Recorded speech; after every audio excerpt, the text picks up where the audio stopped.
Hey everyone, welcome to this edition of Spin Shuffle Skip on the There Can Only Be One podcast channel, a proud member of the Pantheon Podcast Network. Now, I'm going to do my absolute best to pronounce things the way they should be pronounced. I'm going to try. I may not succeed, but I'm going to give it the college try because we have a very, very cool episode for you today. We are going to be talking about the debut album from The Who. No, not The Who.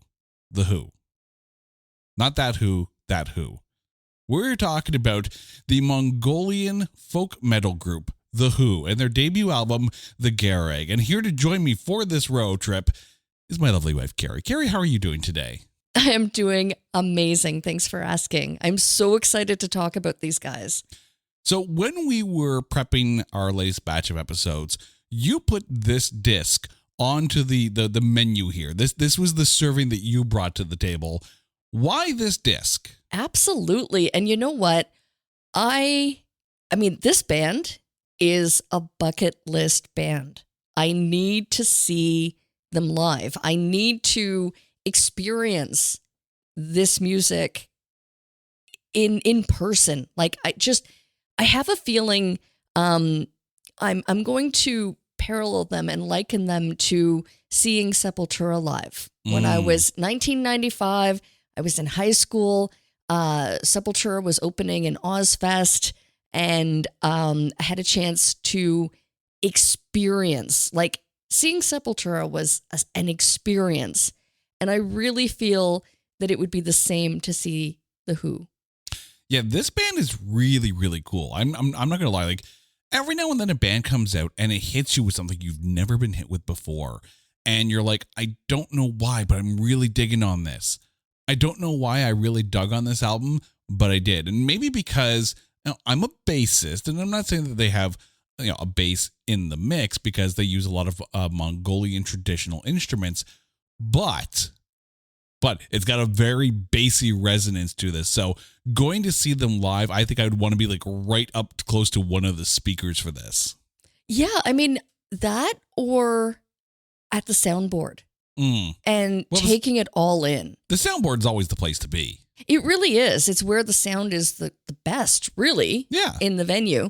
Although being right up front and just that energy exchange, because even listening to the recorded disc, if you will, there's so much energy that they clearly put into the music. Oh yeah. And it doesn't matter that it's in a different language and you don't know necessarily lyrically what the song is about.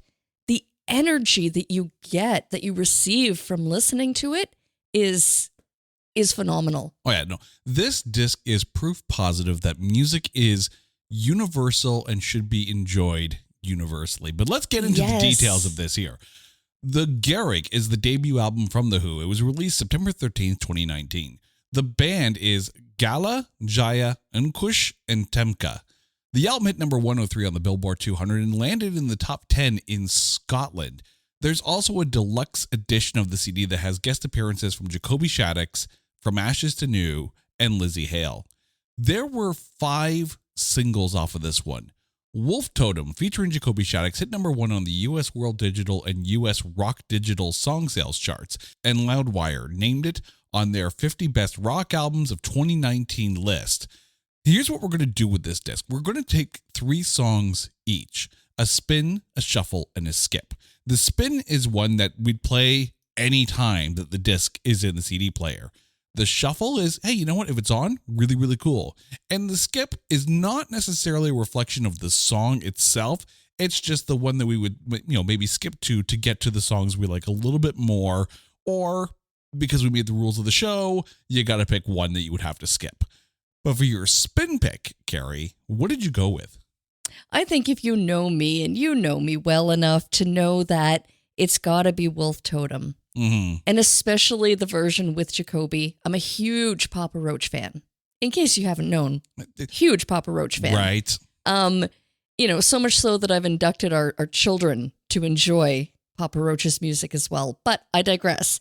So anything that Jacoby touches, generally, I'm a big fan of to begin with. However, even the version that I listened to in prep for this show, so the original version without Jacoby Shaddix on it. I mean, it just hits you with energy, and it's so good. If you haven't, dear listeners, if you haven't listened to this song, or you don't know of The Who and don't know what we're talking about, please do yourself a favor and check them out. Check them out. Start with Wolf Totem, and I can guarantee you'll be like humming it. It is just so catchy and so wonderful. Like so worth a check out. You know what's funny? For a little bit, as I was prepping for this episode, Wolf Totem, for a bit, was actually going to be my skip song. It's not. What? It's not. And I'm going to say that of the 5 singles that were released, this is on the lower end for me of their singles. Whoa. I know, right?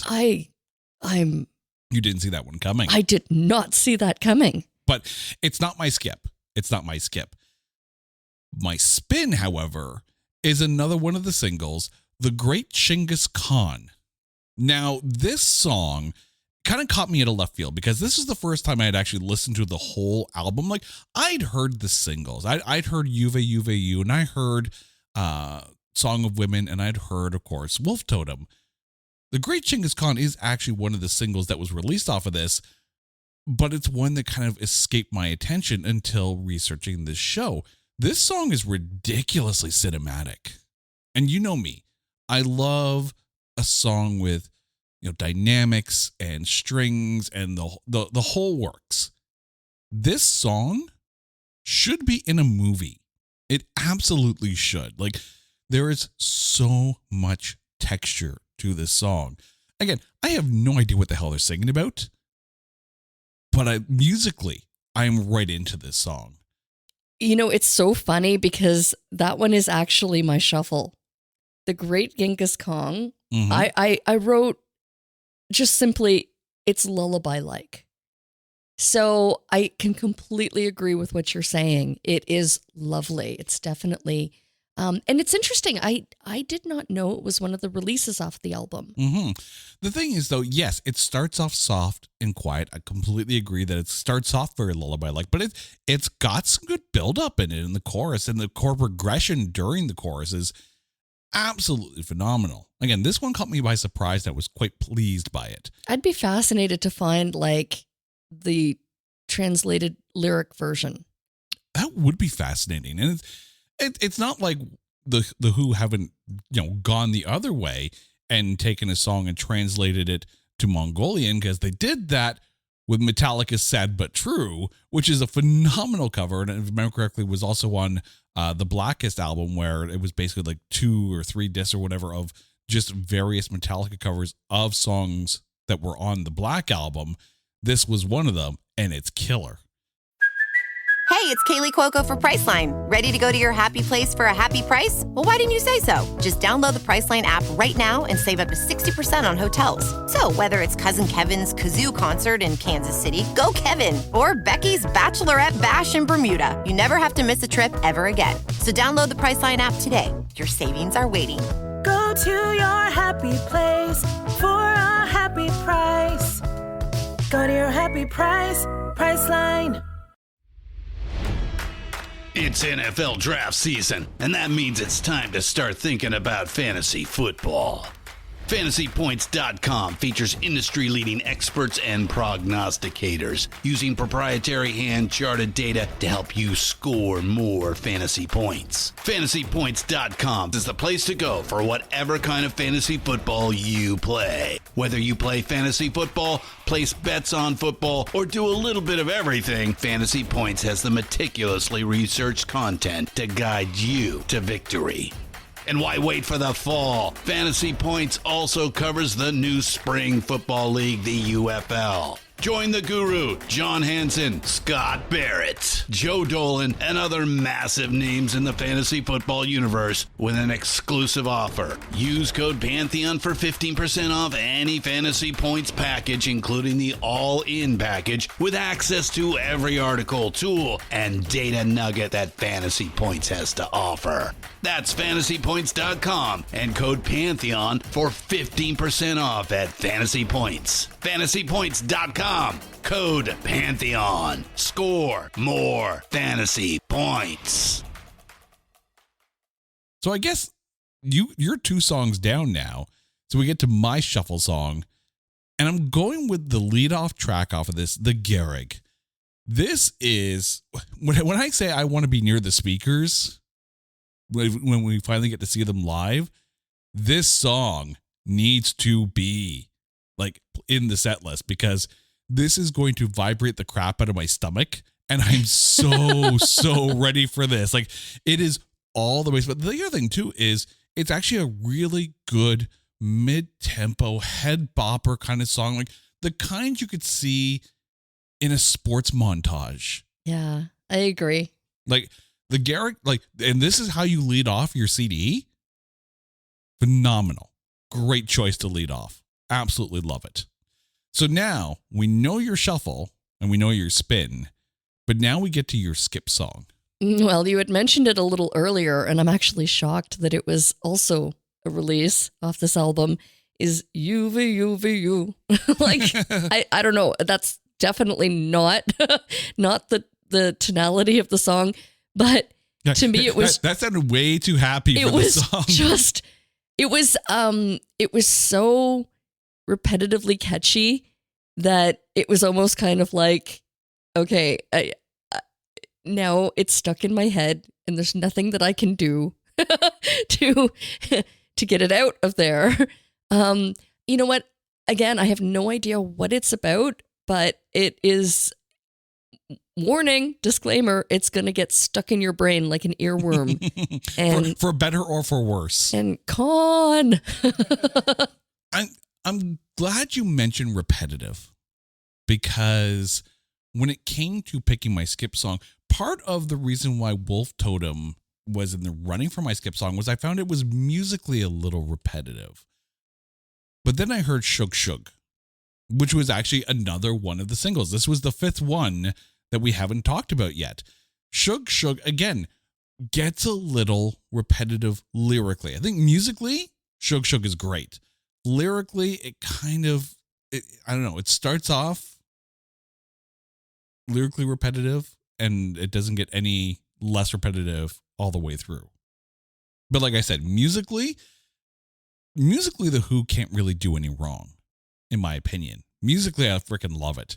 And I think if Shug Shug was an instrumental, it wouldn't have even made my skip list. It might have actually made my shuffle list, because again, musically, I did enjoy it. But lyrically, and there are some songs out there, regardless of language, where yes, lyrically, it can get a little repetitive. Shug Shug for me did that. All right, Carrie, thank you so much. So now, before we go, please remind our listeners what your spin, shuffle, and skip picks were from The Who's debut album, The Gereg. Okay, well, I must say it's all good. It is definitely worth a check out, but I am spinning Wolf Totem, especially the bonus track with Jacoby Shaddix. Amazing.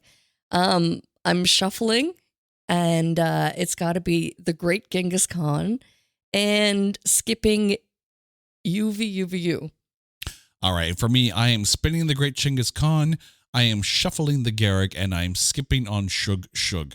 And you know, you're absolutely right. Like, this song really should be, not just the song, the whole album should be listened to. Like, diversify your music tastes, step out of your music comfort zone, and you will experience something phenomenal like this album.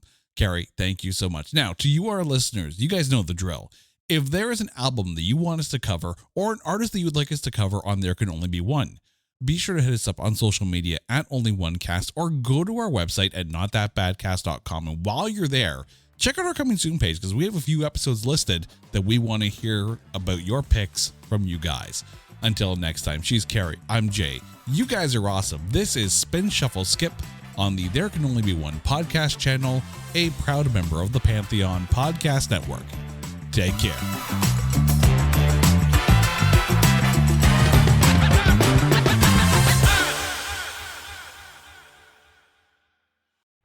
Hey, this is Liberty DeVito. This is Mike Del Giudice. This is Michael Cavanaugh from Broadway's Moving Out. This is John Jackson, director of the Billy Joel Archive. This is Russell Javers. This is Richie Canada, and you're listening to Glass Houses, a Billy Joel podcast. It's awesome. I'm Michael Grosvenor. And I'm Jack Fernino. We're lifelong Billy Joel fans who launched a podcast in 2020 celebrating the music we love. Whether you're looking for the greatest hits or the B-sides and rarities, you'll find it all here. And if you've ever wondered what happens behind the scenes of a concert or recording session, we've got you covered. Join us as we explore albums, tours, band members, the latest news, and more. You'll also get a unique glimpse into the music industry straight from the musicians and other professionals who help make it all happen. Tune into Glass Houses, a Billy Joel podcast at glasshouses.pod.com or wherever you get your podcasts. Glass Houses, a Billy Joel podcast is a proud member of the Pantheon Podcasts Network.